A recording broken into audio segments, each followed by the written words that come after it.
Belgium's prime minister says there is no information connecting this morning's attacks at this time to the recent arrest of Salah Abdeslam.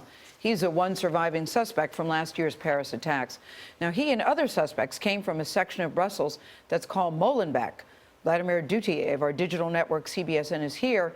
He reported in Abdeslam's neighborhood after the Paris attacks. Vlad, good morning. Good morning. Belgium is considered a terrorism hotbed, setting more terrorists per capita to fight than any other country in Europe. In December, I visited the neighborhood where several of these radicalized jihadists came from.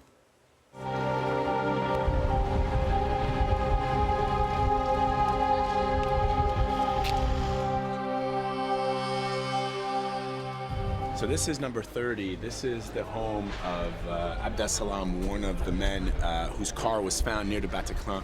You could see we're literally across the street from the town hall. The other man, the guy who was supposedly responsible for planning the Paris attacks, Abaoud, he also grew up in Molenbeek. These guys were friends. They grew up together. The question is, what happened? What happened to take them from this community to this horrific attack committed in Paris on Friday the 13th of November.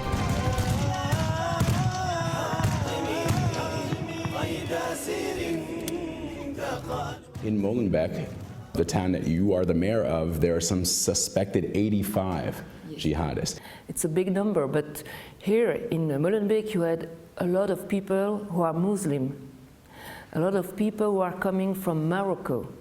So it explains, this is one of the reasons why we have so many people in contact with radicalism and with jihadism. We try to get information, but the fight against terrorists is not the local level, it's the federal level.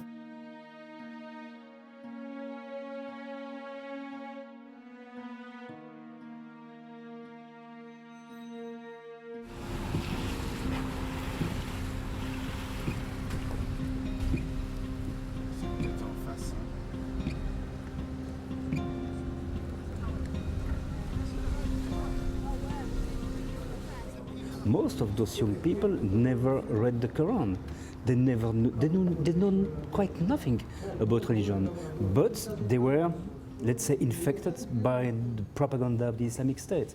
I agree to say that Molenbeek is a hotbed of terrorism if we say in the same time that there is not the only hotbed of terrorism in Europe. You could find the same in London, you could find the same in the north of France. Approximately between 7,000 and 1,000 people from Europe, purely European or resident in Europe, which are linked to the jihad in Syria, which is an enormous amount of people, of course.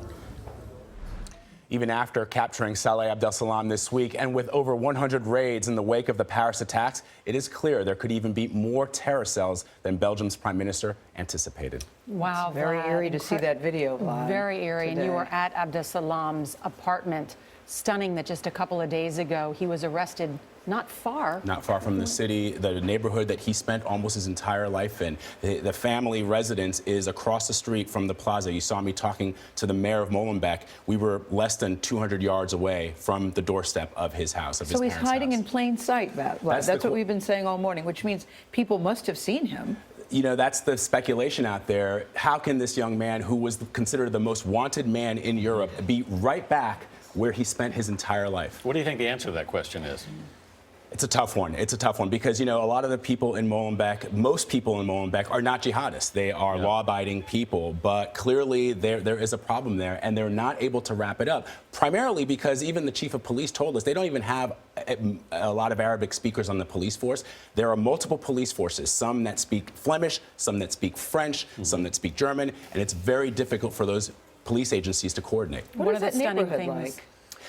You know, if you were strolling through the neighborhood, you would feel like you are in a European neighborhood, no different than any other. It's not, when we think of it, it's not when people say, oh, there are people that are not doing as well as other parts of Europe. I've heard it It's not- described as a poor neighborhood. It's not poor the way that you might see in some cities in the United States, but it's an immigrant community for sure. And just like because of the fact that there are people there that are from other countries, they feel disaffected and disenfranchised, these young people. You noted there are at least 800 believed radicalized in Belgium. A big concern. How easy is it to travel from Belgium to the United States?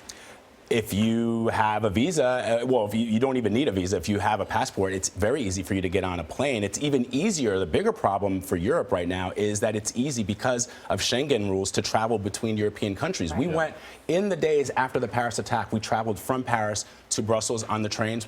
A little bit of security, a little bit more than I'd ever seen. But once we were in the train and we passed the border, no passport controls, no checks. All right, Vlad, thank you very much.